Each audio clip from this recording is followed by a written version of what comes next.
I didn't flinch when Lillian Crawford slid that security report across her desk and said, "Garrett, we're putting the executive VP position on hold indefinitely." Just like that. No eye contact, no explanation. Like she was telling me the coffee machine was broken. What she didn't know was that I'd finally hit my limit. After 15 years of building her security company from nothing, I was done playing her games.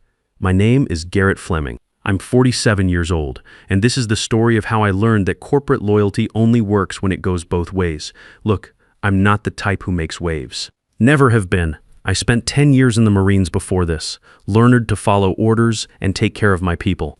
When I got out in 2001, right after 9/11's changed everything, I figured the corporate world worked the same way.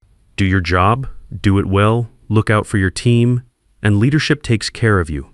Man, was I wrong about that last part? I started at Fortress Risk Management when corporate America was scrambling to understand the new security threats. Lillian Crawford hired me specifically to build their security division from zero. Government contracts, executive protection, corporate data security, you name it. I developed the systems to handle it. 15 years later, Fortress pulls in $85 million annually in federal and corporate contracts. I built that capability from the ground up. Here's what I actually did for them. In 2019, when that Chinese hacking group tried to break into their client database, my threat detection systems caught the breach attempt 3 days before it would have activated. Saved them about $8 million in damages and federal penalties. When Hurricane Harvey hit Houston, I coordinated emergency security for 3 Fortune 500 companies, keeping their operations running while competitors went dark for weeks. I know every federal security contractor from DC to Dallas. I know which background check companies deliver solid intel and which ones cut corners. When there's a real threat at 3 in the morning, nobody calls Lillian Crawford. They call me, and I handle it. The thing is, Lillian always showed up for the victory lap. She'd walk into client meetings after I'd already solved all the problems, shake hands with agency directors, and act like she personally designed our security systems. Meanwhile, I'm the one pulling 16-hour shifts and missing my kids' school events to keep her contracts running smooth. Speaking of my kids, that's what made this whole situation critical. My daughter Brooke just got diagnosed with severe spinal problems requiring surgery. The procedure cost $180,000, and our insurance company denied coverage, calling it experimental treatment. My son Hunter's back from his second deployment in Syria, with shrapnel damage to his left leg. The VA's been shuffling his case around for 8 months while he can barely walk. My wife Carol's consulting business took a major hit during the recession, and we're looking at refinancing our house just to stay current on bills. I'm 47 years old. This executive VP promotion wasn't about my ego anymore. It was about securing my family's financial future. For the past 4 years, Lillian kept telling me the promotion was almost ready. Budget reviews, board meetings, corporate restructuring, always some excuse. But she'd pat me on the shoulder and say, "Don't worry, Garrett. You're my choice for executive VP. Just be patient while we get the paperwork done. Be patient."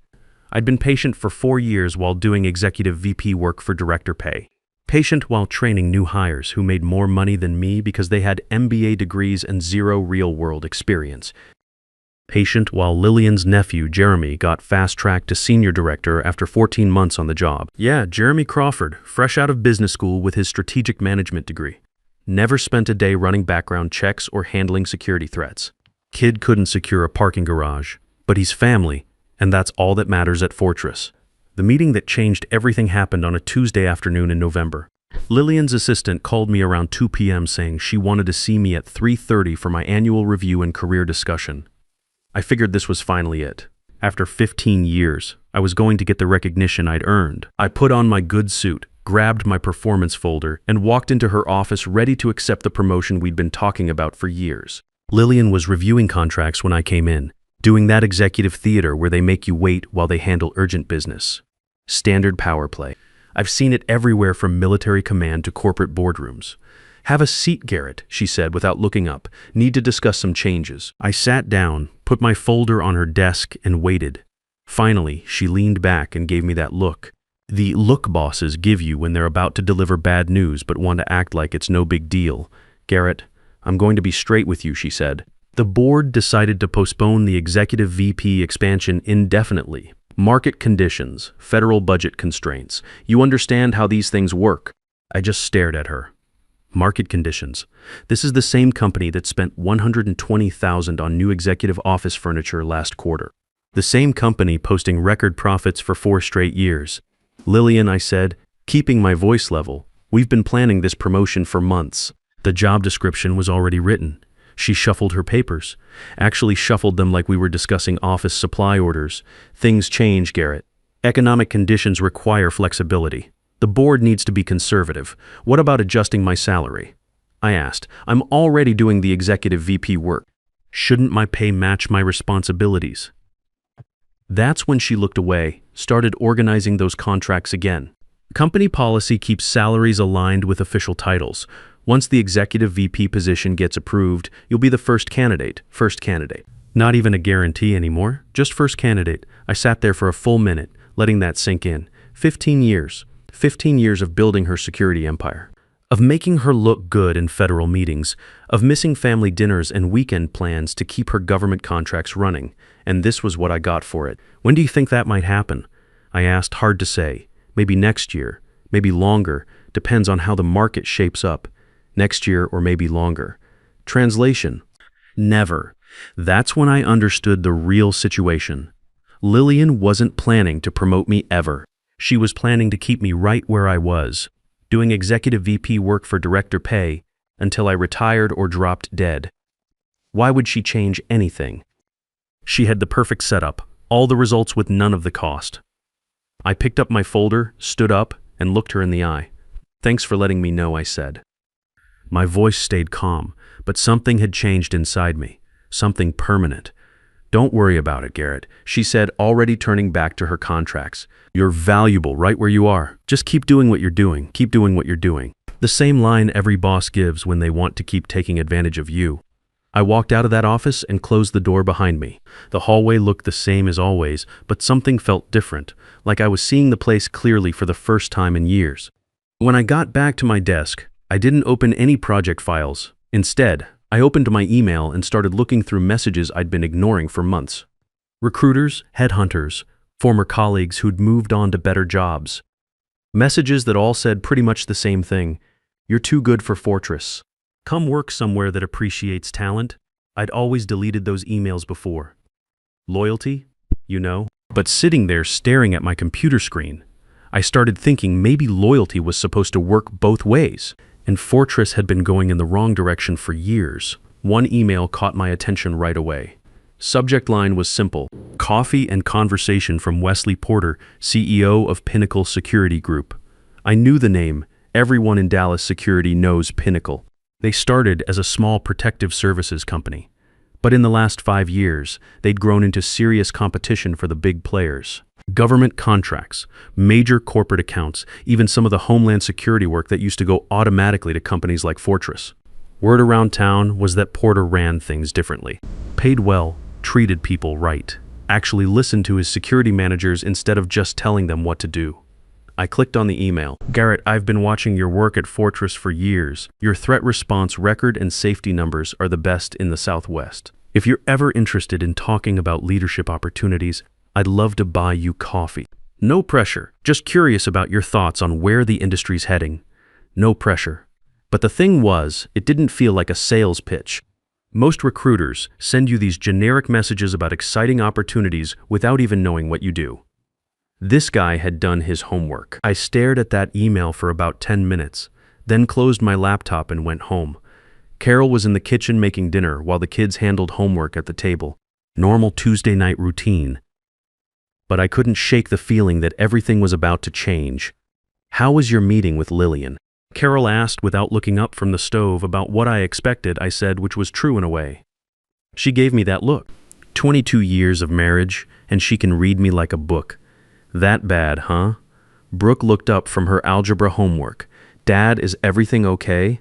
That's when it hit me. My daughter shouldn't have to worry about whether her father's okay because of some corporate politics. She should be focused on being 17 and figuring out which colleges she wants to visit next year. Everything's fine, sweetheart, I said. Just work stuff. But it wasn't fine, and Carol knew it. After the kids went to bed, we sat on the back porch with a couple of beers, and I told her what really happened in Lillian's office. 15 years, she said when I finished. 15 years, and they won't even give you the title for work you're already doing. That's about the size of it. She was quiet for a minute, looking out at our backyard. We'd bought this house 13 years ago, right after Hunter was born. 3 bedrooms, 2-car garage, good school district, the American dream, Texas style. But dreams cost money. And money requires a steady paycheck with room for growth. You know what I think? Carol said finally. I think you should call that Porter guy. I looked at her. You sure about that, Garrett? You've been loyal to Fortress longer than we've lived in this house, but loyalty's got to work both ways. If they don't see your value after 15 years, maybe it's time to find someone who does. The next morning, I responded to Wesley Porter's email. Mr. Porter, I appreciate you reaching out. I'd be interested in that conversation. When works for you? He replied within an hour. How about Saturday morning? There's a diner called Murphy's on Elm Street that makes great coffee and keeps things quiet. 9 a.m. work. Saturday morning I drove over to Murphy's. It's one of those old school places where security contractors grab breakfast before heading to job sites. Red vinyl booths, coffee that could strip paint, and waitresses who've seen it all. Perfect place for a private conversation. Porter was already there when I arrived, sitting in a corner booth with a cup of coffee and what looked like project plans spread out on the table. He stood up when he saw me coming. Average height, maybe mid-40s, with the kind of firm handshake that tells you he spent time doing actual security work instead of just sitting in boardrooms. Garrett Fleming, I said. Wesley Porter, thanks for coming out on a Saturday. We shook hands and sat down. Wesley folded up the plans and set them aside. Hope you don't mind if I skip the small talk, he said. I've got a problem, and I think you might be the solution. I liked him already. Straight shooter. Pinnacle's growing faster than we can handle, he continued. We've got 5 major federal contracts starting in the next 6 months, plus emergency response agreements with 6 agencies. I need someone who can coordinate all that without everything falling apart. Sounds familiar, I said. He smiled. I bet it does. Look, I'll be honest with you. I've been trying to hire you away from Fortress for 2 years, but I figured you were happy there. Then I heard through the grapevine that things might not be as good as they seem. Word travels fast, huh? Security's a small world, especially around Dallas. People notice when good managers get passed over for promotions they've earned. I sipped my coffee and looked around the diner. A couple of guys in work clothes were talking about a job site problem. Familiar conversation, familiar world. What exactly are you offering? I asked. Wesley leaned forward, Executive VP of Regional Operations, full authority over project coordination, team building, and client relationships. Starting salary is $145,000 plus performance bonuses that actually mean something. Health benefits for your whole family. And here's the best part, profit sharing. When Pinnacle does well, you do well. I nearly choked on my coffee. $145,000 was almost $50,000 more than I was making at Fortress. And profit sharing. Lillian Crawford wouldn't share a sandwich, let alone company profits. There's more, Wesley said. I know you've got kids heading to college soon. Pinnacle has an education assistance program. We'll cover up to $15,000 per year in tuition costs for employees' children. Now he really had my attention. Brooks' surgery was going to cost us nearly $180,000 between the procedure and recovery. Hunter's college fund was solid, but not solid enough for 4 years at a good university. Why me? I asked. You could hire someone younger, cheaper. Because I don't want someone younger and cheaper, Wesley said. I want someone who knows what he's doing. Someone who can handle a crisis at 3 a.m. without needing hand-holding. Someone whose team actually respects him instead of just following orders because he's the boss. He pulled out a single sheet of paper and slid it across the table. This is our safety record for the past 3 years, he said. We're good, but we could be better. Your teams at Fortress have the best safety numbers in Texas. That's not luck. That's leadership. I looked at the numbers. Pinnacle was definitely solid, but Wesley was right. They could improve, and I knew I could help them get there. What's the timeline on this? I asked. I'd like to have someone in place within 2 weeks, Wesley said. But for the right person, I'm flexible. He stood up and left a 20 on the table for coffee that probably cost $6. Think about it over the weekend. Call me Monday if you're interested. If not, no hard feelings. And this conversation never happened. I drove home thinking about Carol's words. Loyalty's got to work both ways. That night, I sat in my home office looking at our family budget spreadsheet. Brooks' surgery costs, Hunter's upcoming college applications, the mortgage, Carol's business expenses, all the regular costs of a middle-class family trying to stay middle-class in an economy that kept making it harder. Then I thought about Lillian Crawford shuffling papers when she told me to keep doing what I was doing. The way she looked right through me like I was office furniture. I picked up my phone and dialed Wesley Porter's number. "Wesley, it's Garrett Fleming. If that offer's still good, I'm interested." "It's good," he said. "Welcome to Pinnacle Security." Monday morning, I walked into Fortress Risk Management with my resignation letter in my jacket pocket. 2 weeks' notice, professional and clean. No point burning bridges, even when those bridges were already falling down. I had a normal morning. Checked on the Harrison account security review. Looked over protocol updates for the federal building contract. Answered a few emails from field teams. Just another day at the office, except it was going to be my last normal day for a while. Around 10 a.m., I knocked on Lillian's door. "Come in." She called out. I walked in and sat down without waiting for an invitation. Lillian looked up from her computer screen, probably checking her stock portfolio or something equally important. "What's up, Garrett?" I pulled out the letter and placed it on her desk. "I'm submitting my resignation." "Lillian, 2 weeks' notice, standard procedure." She stared at the letter like it was written in Chinese. Then she looked up at me with this confused expression, like I just told her the building was on fire. "Resignation, Garrett. What are you talking about? I'm taking a position with Pinnacle Security Group, Executive VP of Regional Operations. My last day here will be Friday, November 22nd. Now she was paying attention. Lillian picked up the letter and read it, her face getting redder with each line. "Pinnacle Security. They're our competition, Garrett. They're our direct rivals. They're the company that offered me what you wouldn't," I said. "Respect, proper pay, and a chance to actually lead instead of just take orders."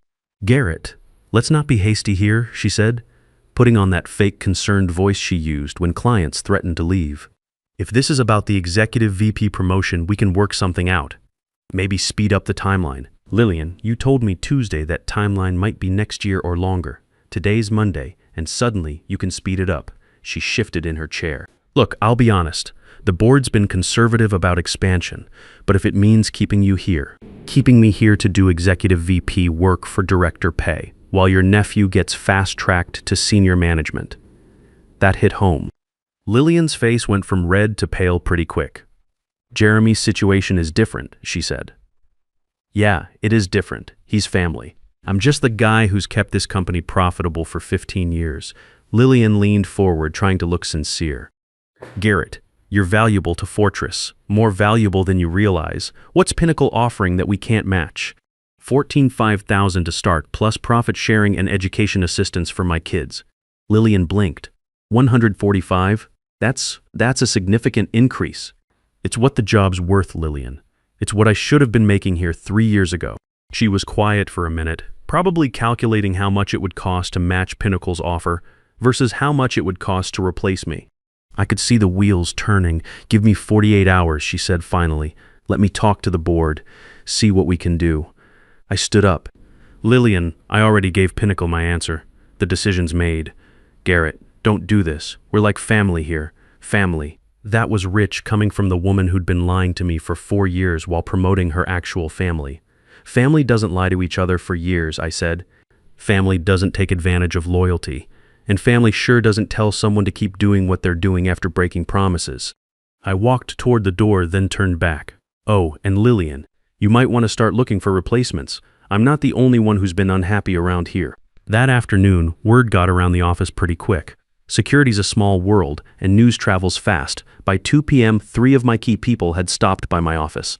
Danny Walsh came in first. Danny's been my operations coordinator for 7 years, knows every contractor and federal contact in Texas. The kind of guy who can solve problems before they become emergencies. "Is it true?" he asked, closing the door behind him. "Yeah, it's true." 2 weeks' notice as of this morning. He sat down in the chair across from my desk. "Where you headed?" "Pinnacle Security Group, Executive VP of Regional Operations." Danny nodded slowly. "They're good people. I've worked with some of their teams on joint projects. Professional outfit." "Danny, you know I can't recruit you while I'm still employed here. That wouldn't be right, I know," he said. "But hypothetically speaking, if someone were to leave Fortress and go to work for Pinnacle, would there be opportunities for experienced coordinators?" "Hypothetically speaking, I'd imagine Pinnacle's always looking for good people. Good to know. Danny said, standing up. Congratulations, Garrett. It's about time someone recognized what you're worth. 20 minutes later, Monica Sanders knocked on my door. Monica's our best intelligence analyst, graduated from Georgetown with honors in security studies. Worked her way up from assistant to senior analyst in 5 years. Smart as hell and twice as hardworking. But Lillian and her crew never gave her the credit she deserved. So you're really leaving, she asked. Friday's my last day. Can't say I blame you. I've been watching them pass you over for years while taking credit for your work. Monica sat down and looked around my office. You know, I've been thinking about making a change myself. This place doesn't seem to value analytical excellence the way it should. Where would you go? I asked, though I had a feeling I knew the answer. Well, if Pinnacle Security is hiring executive VPs, they probably need good analysts too. I'd imagine they do. I might give them a call this week. You know, just to see what opportunities are out there. Scott Barnes was the third visitor. Scott runs our safety and compliance programs, and he's the reason Fortress has the best safety record in North Texas. Former Army MP, careful about details, doesn't tolerate shortcuts that put people at risk. Heard the news, he said, settling into the chair. About time. Thanks, Scott. Question for you. Pinnacle's safety record is solid, but not excellent. They could use someone with experience upgrading their protocols. I'd agree with that. Think they'd be interested in hiring a compliance coordinator with 10 years of experience and a perfect inspection record. I think any smart company would be interested in that. Scott smiled. I'll keep that in mind. By Wednesday, rumors were flying around the office. Lillian was making the rounds, trying to do damage control, but you could see the panic in her eyes. She'd never had to run operations without me backing her up, and I think it was finally hitting her what that meant. Thursday morning, Danny Walsh walked into Lillian's office and submitted his resignation. 2 hours later, Monica Sanders did the same thing. By lunch, Scott Barnes had followed suit. 3 of my key people gone in one morning. Lillian called an emergency meeting with her senior staff, but the damage was already done. Word was getting out that the backbone of Fortress's operations was walking out the door. My phone started ringing around 2 p.m. Lillian, of course. Garrett, we need to talk. This is getting out of hand. What's getting out of hand, Lillian? You know damn well what I'm talking about. 3 more resignations today. All your people. They're not my people. Lillian, they're professionals who make their own decisions about where they want to work. This is sabotage. No, this is what happens when you treat good employees badly for years. They find places that treat them better. Garrett, please, can we meet? Can we work something out? I looked around my office, already half-packed. 15 years of work fitting into a few cardboard boxes. Lillian, I already worked something out with Pinnacle Security. My last day is Friday, just like I told you Monday. The board authorized me to offer you $135,000 plus benefits, executive VP title, effective immediately. That's a generous offer, I said, but I already accepted another position. Garrett, Lillian, you had 15 years to make that offer. You had 4 years after I started asking about promotion. You even had Tuesday afternoon when I was sitting right there in your office, ready to stay if you just treated me fairly. I hung up and went back to packing. Friday morning, I cleaned out my desk, said goodbye to the people who were staying, and walked out of Fortress Risk Management for the last time. In my rearview mirror, I could see the building getting smaller. But I wasn't looking back with regret. I was looking forward to Monday morning at Pinnacle Security. What I didn't know yet was that Lillian Crawford's troubles were just getting started. Monday morning at Pinnacle Security felt like stepping into a different world. Clean offices, updated equipment, and people who actually seemed happy to be there. Wesley Porter met me at the front desk with a cup of coffee and a genuine smile. Welcome to Pinnacle, Garrett. Ready to get started? My office was twice the size of what I'd had at Fortress, with windows that actually opened and a view of downtown Dallas. But the best part was the whiteboard on the wall, completely blank, waiting for me to start building something new. The first week was mostly meetings and getting familiar with Pinnacle's current projects. They had good systems, but I could see places where my experience would make a difference. Better coordination between teams, improved contractor relationships, more efficient scheduling, the kind of improvements that save time and money without cutting corners on safety. By the end of my second week, Danny Walsh, Monica Sanders, and Scott Barnes had all started at Pinnacle. Wesley didn't ask any questions about the timing. He just welcomed them aboard and put them to work. That's the kind of leadership that builds loyalty instead of demanding it. Meanwhile, things were falling apart at Fortress faster than I'd expected. The first sign of trouble came 3 weeks after I left. A friend who still worked there told me they'd missed a critical security update on the Harrison account because nobody knew which federal contact to call when the original assessment came back flagged. Simple problem that I could have solved with a phone call, but the new guy Lillian hired to replace me didn't have those relationships.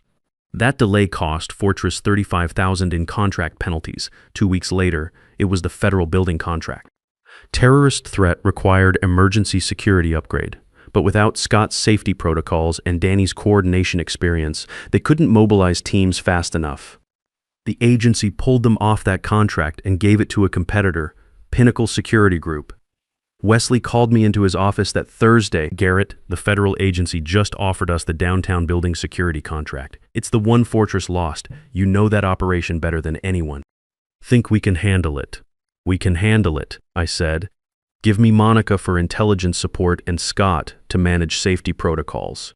We'll have teams working by Monday. We finished that security upgrade 4 days ahead of schedule and $45,000 under budget. The federal project manager told Wesley it was the smoothest emergency response he'd seen in 12 years.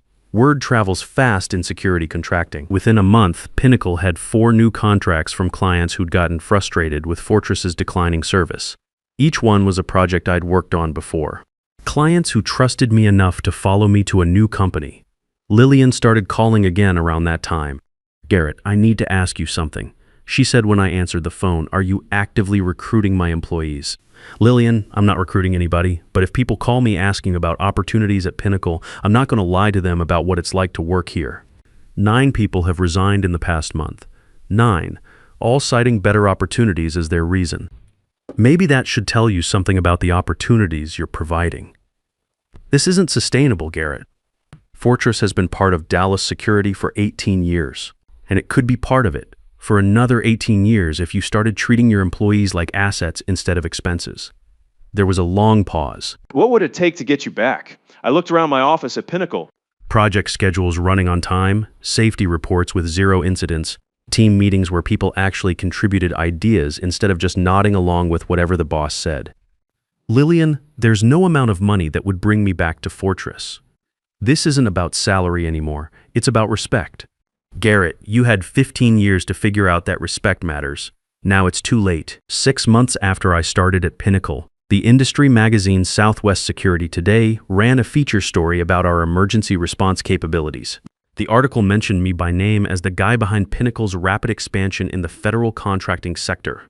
Carol cut out the article and put it on the refrigerator next to Brooks' honor roll certificate and Hunter's physical therapy progress report. Family achievements all in a row. The same week that article came out, I got a call from Lance Cooper, who'd been Fortress's lead field coordinator for 11 years. Garrett, I hate to bother you, but I'm thinking about making a change. Things are pretty chaotic here since you left. Lillian's hired 5 different operations managers in 7 months, and none of them last more than 6 weeks. What happened to the latest one? Quit yesterday. Said he couldn't manage operations without proper support systems. I knew exactly what he meant. Operations management isn't just about reading schedules and making phone calls. It's about relationships, knowing how things work, and understanding how all the pieces fit together.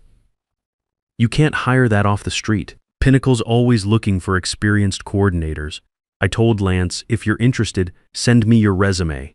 Lance Cooper started at Pinnacle 2 weeks later. A year after I left Fortress, Wesley Porter promoted me to Senior Vice President with a 15% raise and expanded responsibilities for all Southwest operations. The promotion came with a corner office and a parking space with my name on it.